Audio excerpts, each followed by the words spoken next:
Welcome sa Dries TV. Kung interesado ka sa ganitong news, huwag kalimutang isubscribe ang ating YouTube channel. Maraming salamat! Welcome po ulit sa ating panibagong update tungkol sa Kim Pao. Ihahatid ko po sa inyo ang pinakabago at pinaka-latest na mga kaganapan tungkol sa kanila.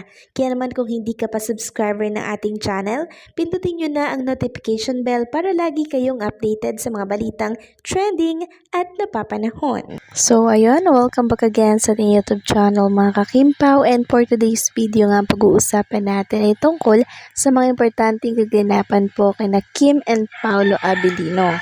Pero bago po ang lahat mga kakimpaw, nais ko lamang pong i-share sa inyo itong review ng The 206 For My Love Will Make You Disappear.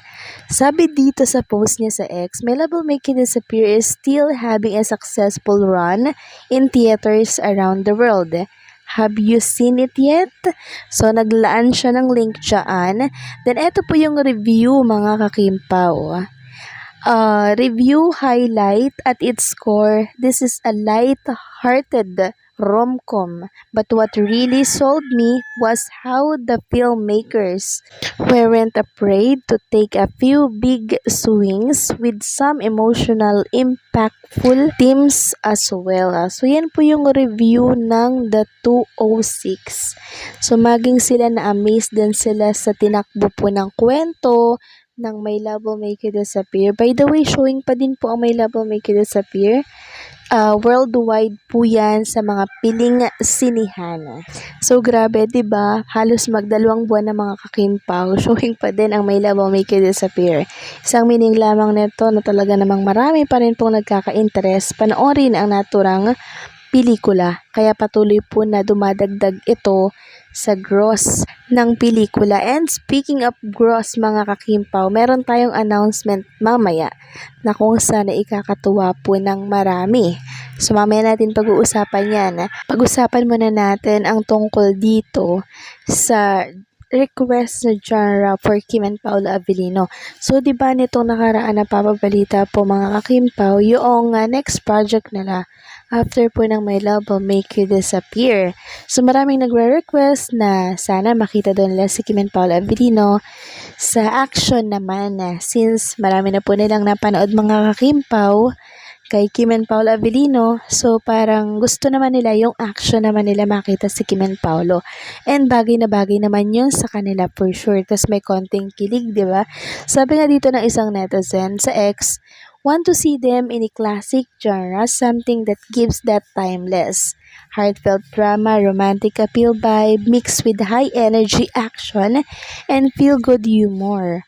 Baka lang naman mangyari yon in the future. Sarap talaga sa mata ng dalawang to. So, ako nga po mga kakimpaw, nako-curious po ako sa magiging new project ni Kim and Paolo Abilino. Kasi nagkakaroon na po ng meeting yung both side, mga management nila. Nagkakaroon na po ng mga meeting. So, ibig sabihin, kahit anong araw, pwede na po nila yung simulan, yung pagtitaping po ng naturang teleserye.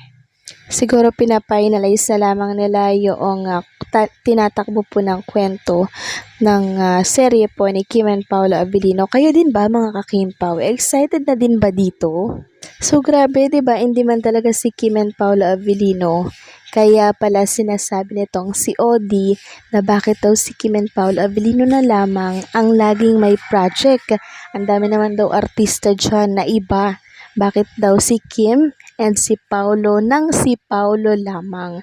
Grabe no, parang ayaw niya pong magkaroon ng project si Kim and Paolo Abilino.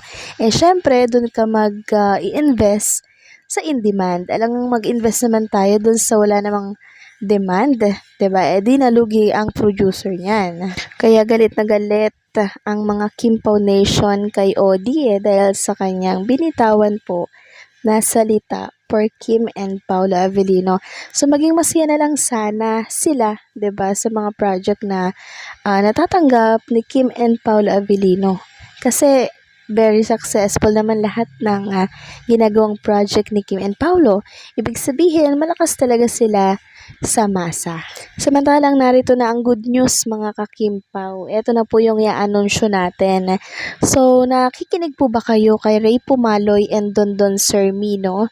Kasi doon po ito napakinggan ng isang netizen dito sa X. Sabi po ni Carlos Miguel, napanood nyo din ba yung radio program nila Ray Pumaloy and Dondon Sermino kanina? Sinabi ni Dondon na nakausap nga niya si Sir Miko. May pa-Thanksgiving party ang Star Cinema for the success of My Love Will Make You Disappear. Doon din daw i-announce ang kinita ng Kim Pao movie. So I'm sure itong pag-anunsyo po ng gross ng My Love Will Make You Disappear ang isa sa inaabangan po ng mga Kim Pao fans. Aminin niyo po, yan din po ang gusto niyo mangyari, 'di ba? Kasi ang dami nagtatanong na magkano ba yung kinita ng My Love Will Make You Disappear? Bakit hindi nila inaanunsyo? So siguro isang bagsakan na lang mga kakimpaw ang gagawin po ng Star Cinema. And base dito sa post na to, successful yung kinita po ng pelikula ni Kim and Paula Avellino kasi may pa-Thanksgiving party eh. Ibig sabihin malaki po ang kinita nito. And ang hula nga po ng ilang mga Kim Pao fans ay pumalo ito ng 9 digit. So siguro malapit na po yun mga kakimpaw sa bilyon. Pero ako para sa akin, kahit magkano yan mga kakimpaw, okay lang naman.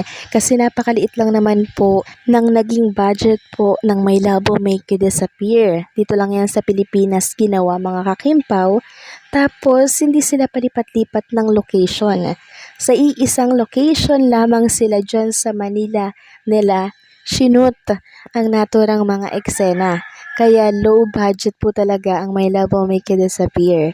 And kung kumita sila ng billion or million, nako, tiba-tiba po ang producer nito mga kakimpaw. And isa nga po si Paula Avellino doon. Actually mga kakimpaw, masaya na nga ako sa 350 million eh. 400 to 500.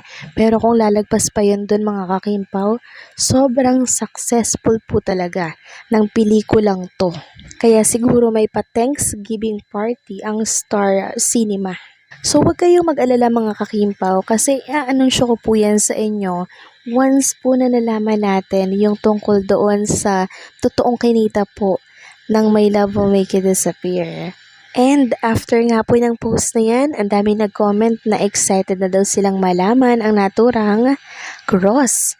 Sabi nga ng isa dito, nakaka-excite na nakaka-happy, manifesting na tama yung nalaman ko. Naku, may alam din siya mga kakimpaw.